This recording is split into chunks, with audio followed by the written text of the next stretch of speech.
Hello everyone, कैसे हैं आप। आशा करती हूँ कि आप अच्छे होंगे। चलिए तो हम शुरू करते हैं आज का टॉपिक। हमारा आज का टॉपिक है वैदिक काल। वैदिक काल को दो भागों में बांटा गया है, पूर्व वैदिक काल और उत्तर वैदिक काल। सिंधु घाटी सभ्यता के पतन के बाद भारत में एक और सभ्यता का जो है विकास हुआ, जिसका नाम था आर्य सभ्यता।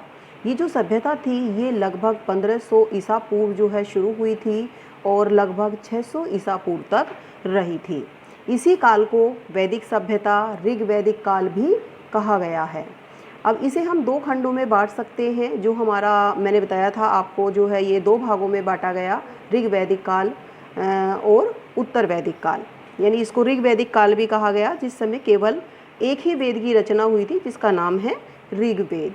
जो ऋग वैदिक काल है ये 1500 ईसा पूर्व से लेकर 1000 ईसा पूर्व तक माना जाता है, और जो उत्तर वैदिक काल है इसका समय 1000 ईसा पूर्व से लेकर 600 ईसा पूर्व तक माना जाता है।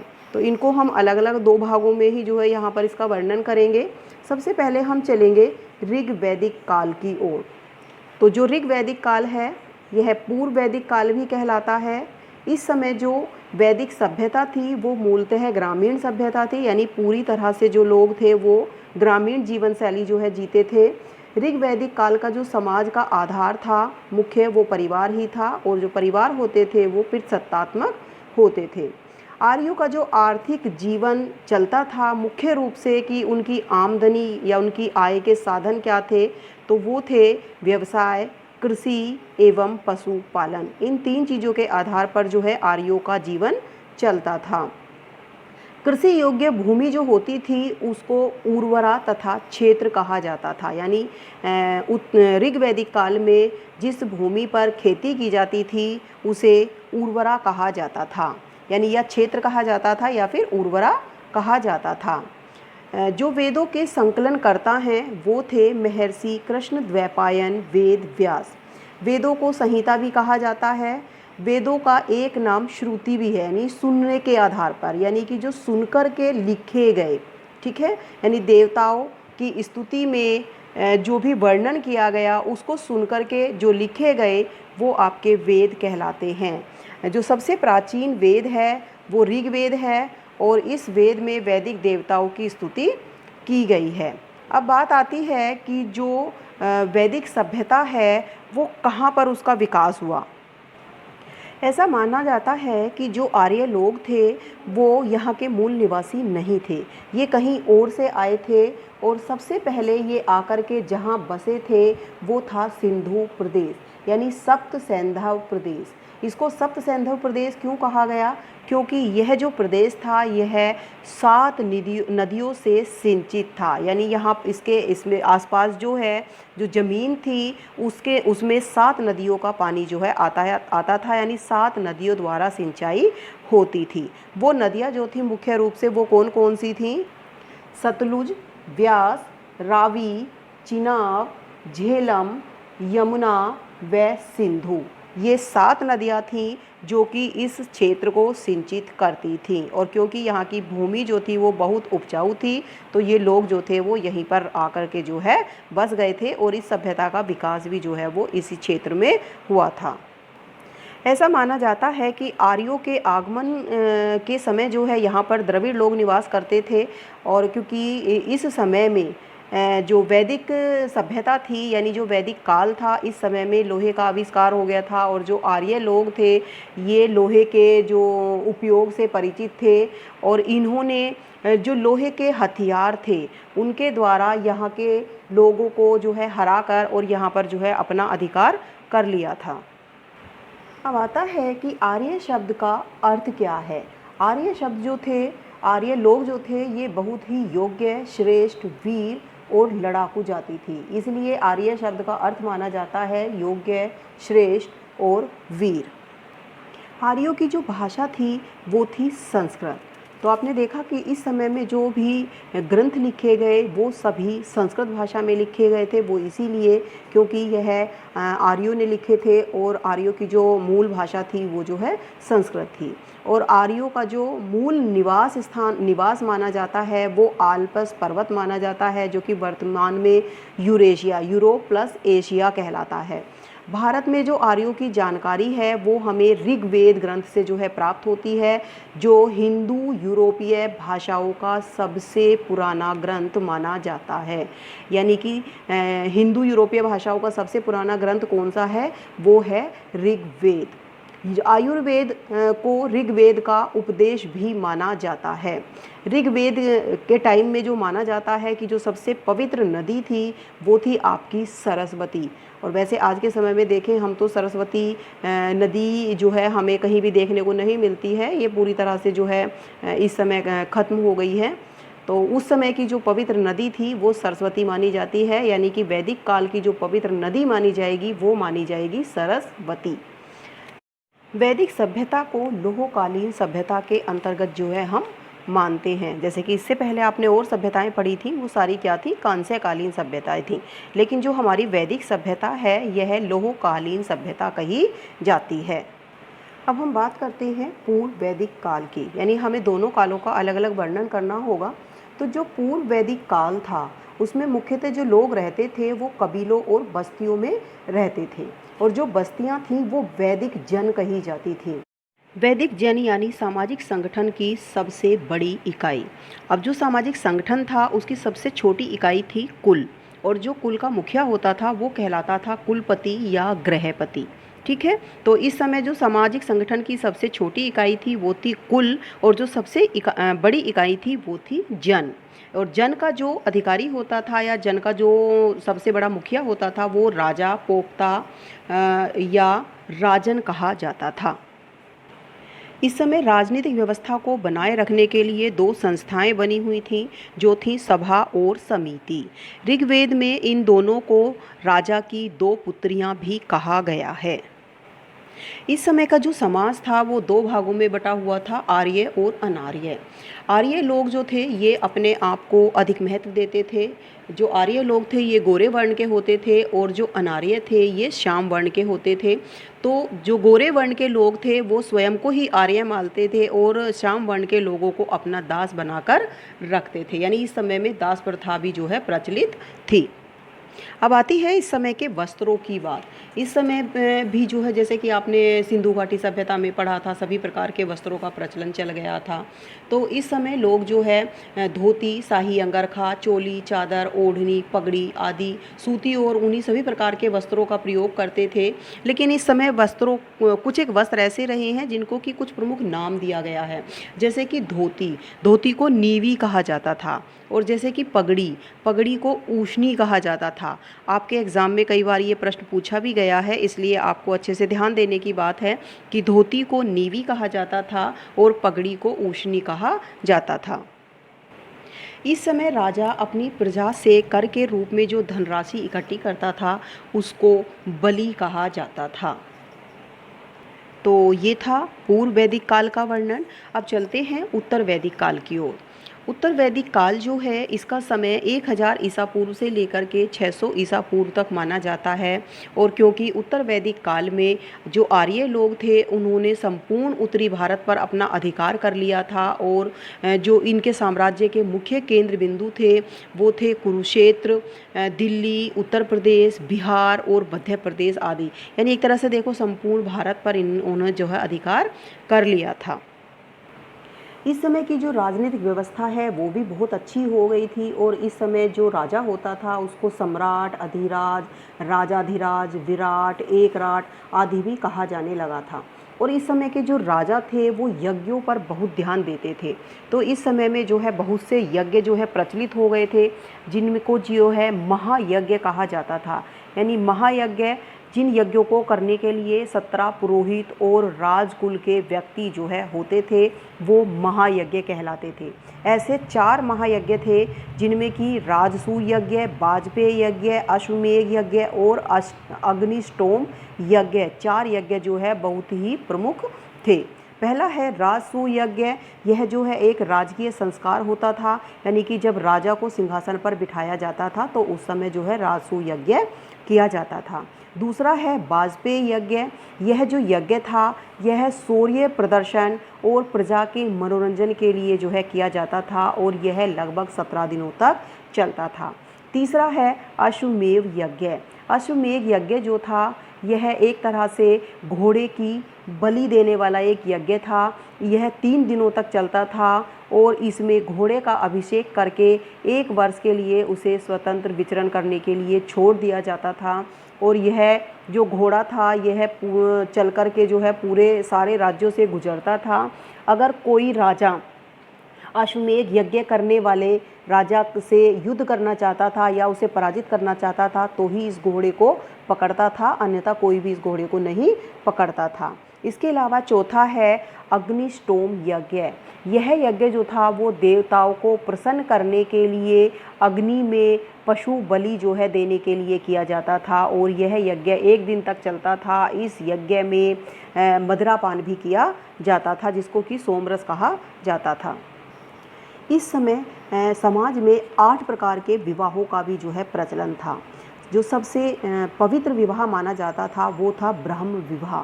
यह जो विवाह होता था वो समान वर्ण में जो है विवाह किया जाता था, यानी कन्या का मूल्य दे करके। दूसरा होता था दैव विवाह। यज्ञ कर्म करने वाले के साथ कन्या का विवाह कर दिया जाता था, जैसे कि ब्राह्मण आदि होते थे, इनके साथ जो है कन्या का विवाह कर दिया जाता था। तीसरे प्रकार का विवाह होता था आर्य विवाह। यह विवाह होता था कन्या के पिता वर को एक जोड़ी बैल जो है दान में दे देते थे और यह विवाह आर्य विवाह कहलाता था। चौथा है प्रजापत्य विवाह। यह विवाह ऐसा विवाह था जो कि योग्य वर के साथ बिना किसी लेन देन के, यानी कोई भी दहेज आदि नहीं दिया जाता था, बिना किसी लेन देन के ये विवाह किया जाता था। यह कहलाता था प्रजापत्य विवाह। पांचवा था असुर विवाह। कन्या को उसके माता पिता से खरीद करके जो है जो विवाह करने वाला था, अब वो चाहे उससे विवाह करे या फिर चाहे उससे अपनी दास्ता करवाए, तो कन्या को उसके माता पिता से खरीद करके ले जाता था। यह कहलाता था असुर विवाह। अगला होता था गंधर्व विवाह। गंधर्व विवाह को आप ऐसे भी समझते हैं जैसे कि आज के समय में लव मैरिज कर ली जाती है, यानी प्रेम संबंधों के आधार पर जो विवाह होता था वो कहलाता था गंधर्व विवाह। अगला है 7वां राक्षस विवाह। पराजित राजा की पुत्री से विवाह करना राक्षस विवाह कहलाता था। जैसे कि कोई राजा होता था, वो किसी दूसरे राज्य के राजा पर जो है आक्रमण कर देता था और उसको युद्ध में पराजित कर देता था, तो वो उसकी पुत्री से विवाह कर लेता था, उसकी पुत्री को उठा कर ले जाता था। इस विवाह को राक्षस विवाह कहा जाता था। 8वां विवाह है पिशाच विवाह। यह जो विवाह होता था यह विश्वासघात करके किया जाता था, यानी कि किसी की आज्ञा से जो है ये विवाह नहीं किया जाता था, बल्कि बिना उसको बताए ही या बिना उसको हरण करके जो है विवाह कर लिया जाता था। यह कहलाता था पिशाच विवाह। सबसे निम्न कोटि का जो विवाह माना गया है वो पिशाच विवाह माना गया है, और सबसे उच्च कोटि का और जो पवित्र विवाह माना जाता था उत्तर वैदिक काल में वो कहलाता था ब्रह्म विवाह। तो आपको ये जो विवाह हैं इनका भी जो है यहाँ पर वर्णन किया गया है और ये भी आपके जो सिलेबस है उसमें महत्वपूर्ण है। उत्तर वैदिक काल में जो राजा होता था वो वंशानुगत होता था, यानी कि उस राजा का पुत्र ही आगे जो है राजा बनता था। कुटुंब व परिवार का जो प्रधान होता था वो कुल या कुलपति कहलाता था, और कई परिवारों को मिलकर के एक ग्राम बनता था और ग्राम के प्रधान को ग्रामनी कहा जाता था। कई ग्रामों को मिलाकर के विश बनता था और विश के प्रधान को विशपति कहा जाता था, और अनेक विशों से मिलकर के समूह जन या कबीला बनता था जिसका प्रधान राजा, राजन या पोपता कहलाता था। अब उत्तर वैदिक काल में एक मुख्य बात आती है कि हमने देखा कि यह लोहकालीन सभ्यता कहलाती है। जो इस समय के ग्रंथ लिखे गए उन ग्रंथों में जो लोहे को नाम दिया गया है वो दिया गया है कृष्ण अय्यस। कृष्ण अय्यस यानी लोहे को उस समय के ग्रंथों में कृष्ण अय्यस कहा गया है। यह आपके पीछे के कुछ जो एग्ज़ाम आए हैं उनमें भी प्रश्न पूछा गया है, इसलिए आपको यह याद करना भी आवश्यक है। लोहे को कृष्ण अय्यस कहा गया है। इस समय में मिट्टी के विशेष प्रकार के बर्तनों को घूसर मृदभांड भी कहा जाता था। इस काल की जो अर्थव्यवस्था थी वो प्राक शहरी अर्थव्यवस्था कही जाती थी। प्राक शहरी यानी शहर की प्रारंभिक अवस्था, यानी जो इस समय का जो आप देखते हैं व्यवस्था थी, यानी जो लोगों का रहन सहन था, ना तो वो ग्रामीण रह गया था और ना हो वो शहरी रह गया था, यानी वो शहरी बनने की ओर जो है एक तरह से उसने कदम बढ़ा लिया था। इसलिए इस समय की जो व्यवस्था थी वो प्राक शहरी अर्थव्यवस्था भी कही जाती थी। इस समय का जो समाज था वो मुख्य 4 भागों में बँट गया था, यानी जो लोग थे कामकाज के हिसाब से उनको 4 भागों में बांट दिया गया था। पहला जो भाग था, यानी पहला जो वर्ण था वो था आपका ब्राह्मण, दूसरा था क्षत्रिय, तीसरा था वैश्य और चौथा था शूद्र। जो ब्राह्मण लोग होते थे ये यज्ञ आदि करने का काम करते थे और यह सबसे उच्च जाति मानी जाती थी, यानी वर्णों में ये सबसे उच्च वर्ण माना गया है। दूसरे जो लोग थे क्षत्रिय, यह युद्ध करने का काम करते थे, यानी सैनिक आदि होते थे। जो तीसरा वर्ग है वैश्य, यानी व्यापार करने वाले, जो बनिए आदि आप जानते हैं वो होते थे। और जो शूद्र हैं वो होते थे दास वर्ग, यानी जो ब्राह्मणों की, क्षत्रियों की, वैश्यों की आदि राजा महाराजाओं की दासता के लिए होते थे और ये कहलाते थे शूद्र वर्ण। यानी सबसे जो निम्न कोटि का वर्ण माना गया है वो शूद्र वर्ण माना गया है और यह एक तरह से दास वर्ण भी कहा जाता है क्योंकि यह दासता करने का काम ही करता था। सभी वर्णों के बालकों को शिक्षा प्राप्त करने की सुविधा प्रदान की जाती थी और अध्यापन व अध्ययन के जो किया जाता था उस समय वो मौखिक रूप में ही किया जाता था। आप जानते भी हैं, आपने कुछ बहुत पुरानी फिल्मों में या पुराने जो आपके सीरियल्स आते हैं उनमें देखा भी होगा कि ऋषियों के जो गुरुकुल होते थे वही जो है शिक्षा का प्रमुख केंद्र होते थे। जो बालक थे, चाहे वो राजा महाराजा के हों चाहे वो किसी और के हों, वो गुरुकुलों में ही रहते थे और गुरुकुल में जो है गणित विज्ञान और युद्ध विद्या आदि जो है दी जाती थी। अब आता है उत्तर वैदिक काल का आर्थिक जीवन, यानी आर्थिक रूप से जो है उत्तर वैदिक काल जो है काफ़ी संपन्न हो गया था, उसने काफ़ी उन्नति कर ली थी। पहले समय में लोग जो है साधारण हलों का प्रयोग करते थे जिसमें कि 2 बैल और एक हल से जो है वो खेती करते थे। लेकिन उत्तर वैदिक काल में एक प्रमुख जो है हल का जो है आविष्कार किया गया था जिसको कि 24 बैलों से चलाया जाता था। यानी ये हल ऐसा हल था जिसमें कि 24 बैल मिलकर के हल जोतते थे और ये जुताई, बुआई, कटाई, उसाई आदि जो है करते थे। इस समय जो है वर्ष में 3 फसलें उगाई जाती थी, मुख्य रूप से रबी की, खरीफ की और जायद की फसलें। इस काल में जो मुद्रा का प्रयोग होता था उसको निष्क, न्याद और शतमान मुद्रा कहा जाता था। यानी 3 प्रकार की मुद्राएं चलती थीं, निष्क, न्याद और शतमान। वैदिक काल के लोग बहुदेववादी थे और इस समय जो है कर्म, पुनर्जन्म, भूत प्रेत, जादू टोना आदि धार्मिक विश्वासों में बहुत अधिक वृद्धि हो गई थी।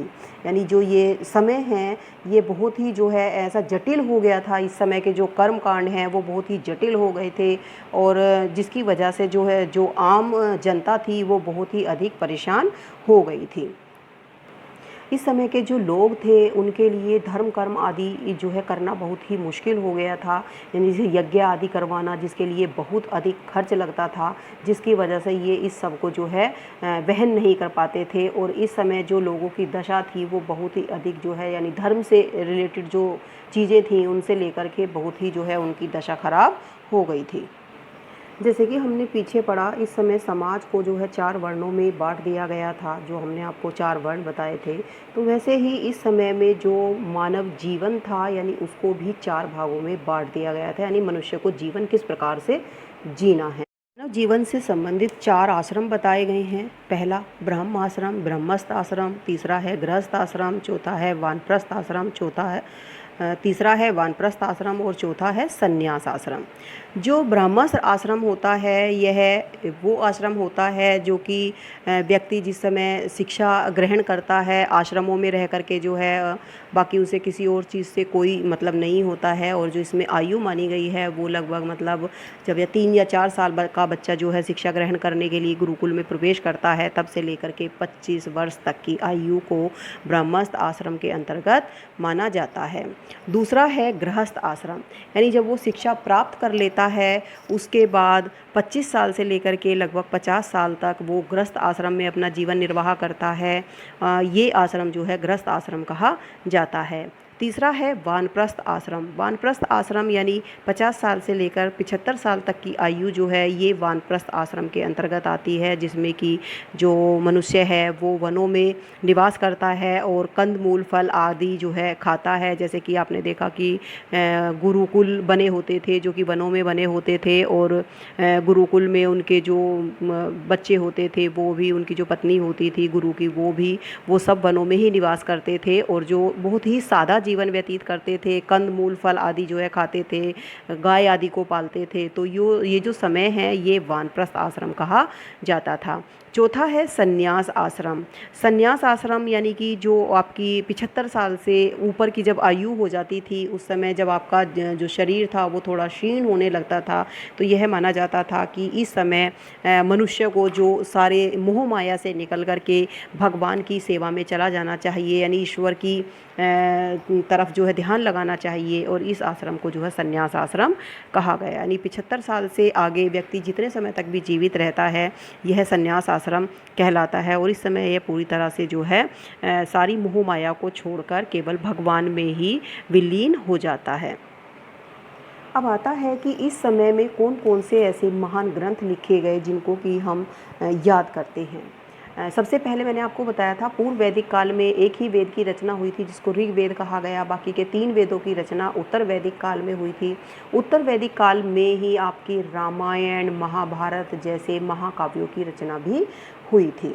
तो इसके अलावा जो ब्राह्मण ग्रंथ लिखे गए थे, ब्राह्मण ग्रंथ जो होते थे जैसे कि जो वेद आपके चारों वेद लिखे गए थे वो वेद जो थे वो बहुत ही कठिन भाषा में थे जिसको कि आम जनता जो थी वो नहीं मतलब पढ़ पाती थी, ना ही उनको समझ पाती थी, और इन्हीं चीज़ों को थोड़ा सा साधारण करने के लिए ब्राह्मण ग्रंथ लिखे गए। यानी चारों वेदों से संबंधित ऐसे ग्रंथ जिसमें वेदों की गद्यात्मक व्याख्या की गई उन्हें ब्राह्मण ग्रंथ कहा जाता है। और ब्राह्मण ग्रंथ का जो अर्थ होता है, यानी ब्राह्मण जो ग्रंथ लिखे गए उनका अर्थ होता है मंत्रों की व्याख्या करना, यज्ञों की व्याख्या करना, रहस्यों का उद्घाटन करना। इन ग्रंथों में जो ब्राह्मण ग्रंथ थे, इन ग्रंथों में जो राजा परीक्षित से लेकर के जो मगध के सम्राट हुए हैं बिंबिसार तक के पहले तक के इतिहास का जो है ज्ञान प्रदान किया गया है। और ये जो सारे ब्राह्मण ग्रंथ हैं ये सारे कर्म कांडीय ग्रंथ कहे जाते हैं। और इसमें जैसे कि आपने देखा कि जो वेद थे उस वेद में प्रत्येक वेद के अपने अपने जो है ब्राह्मण होते थे, यानी इन जो वेदों का उच्चारण करने वाले होते थे, इन वेदों को पढ़ने वाले होते थे, हर वेद के अपने अपने ब्राह्मण होते थे। इसके अलावा इस समय में आरण्यक ग्रंथों की भी रचना हुई थी। आरण्यक ग्रंथ ऐसे ग्रंथ थे जो आपने देखा कि आपका संन्यास आश्रम होता था, जो आपका वानप्रस्थ आश्रम होता था, इन लोगों के मार्गदर्शन के लिए जो ग्रंथ लिखे गए थे वो आपके कहलाते थे आरण्यक। आरण्यक का अर्थ होता है वन, यानी वन जो है, जो लोग वनों में रहते थे वो किस प्रकार से अपना जीवन व्यतीत करें, किस तरह से जिए, इन सारी प्रक्रियाओं का जो है इन ग्रंथों में वर्णन किया गया है जो आपके आरण्यक कहलाते हैं। यानी जो आरण्य में पढ़ाया जाए उसे आरण्यक कहते हैं। वानप्रस्थियों और सन्यासियों के लिए आत्म तत्व और ब्रह्म विद्या के ज्ञान के लिए इन ग्रंथों की रचना हुई थी। और इन ग्रंथों में जो मुख्य हैं वो हैं ऐत्रेय आरण्यक, सांख्यायन आरण्यक, तैत्तिरीय आरण्यक और बृहदारण्यक, उसके अलावा तवलकार।